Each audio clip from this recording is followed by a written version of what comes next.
പ്രാവുകൾക്ക് ഭക്ഷണം നൽകുന്ന കബൂത്തർ ഖാനകൾ അടച്ചിട്ടതിനെതിരെ ജൈന സന്യാസിയുടെ നേതൃത്വത്തിൽ നിരാഹാര സമരം ആരംഭിക്കാനിരിക്കെ അവയ്ക്ക് ഭക്ഷണം നൽകുന്നതിന് 4 ഇടങ്ങളിൽ കൂടി ഇളവ് നൽകി മുംബൈ കോർപ്പറേഷൻ. രാവിലെ 7 മുതൽ 9 വരെയാണ് ഇവിടെ ഭക്ഷണം നൽകുവാൻ അനുമതി നൽകിയിരിക്കുന്നത്. 50 കബൂത്തർ ഖാനകളിൽ ഭക്ഷണം നൽകുന്നതിന് വിലക്കുണ്ടെന്നിരിക്കെയാണ് പുതിയ ഉത്തരവ്. തദ്ദേശ തെരഞ്ഞെടുപ്പിൽ പ്രാവ് വലിയൊരു രാഷ്ട്രീയ വിഷയമായി മാറിയേക്കുമെന്ന സൂചനകൾക്കിടെയാണ് ഇന്ത്യയുടെ വോട്ട് ബാങ്കായ ജൈൻ ഗുജറാത്തി വിഭാഗങ്ങളെ തൃപ്തിപ്പെടുത്തും വിധം വീണ്ടും ഇളവ് നൽകിയത്. പ്രാവുകൾക്ക് പതിവായി ഭക്ഷണം നൽകുന്ന വിധത്തിലേക്ക് കബൂത്തർ ഖാനകൾ തിരിച്ചെത്തിയേക്കും. മുംബൈ നഗരത്തെ 4 സോണുകളായി തിരിച്ചാണ് പുതുതായി പ്രാവുകൾക്ക് ഭക്ഷണം നൽകാനുള്ള ഇടം നിശ്ചയിച്ചിരിക്കുന്നത്. ഓരോ സോണിലും ഒരു കബൂത്തർ ഖാന എന്ന രീതിയാണ് നടപ്പാക്കുന്നത്. എന്നാൽ ഇത് അംഗീകരിക്കുമോ എന്ന് ജൈൻ സന്യാസിമാർ വ്യക്തമാക്കിയിട്ടില്ല.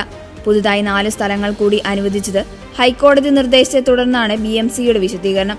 ബോംബെ ഹൈക്കോടതിയുടെ വിദഗ്ധ സമിതി വിഷയം പഠിച്ചതിനു ശേഷമാകും തുടർ നടപടികൾ എടുക്കുകയെന്നും അധികൃതർ പറഞ്ഞു.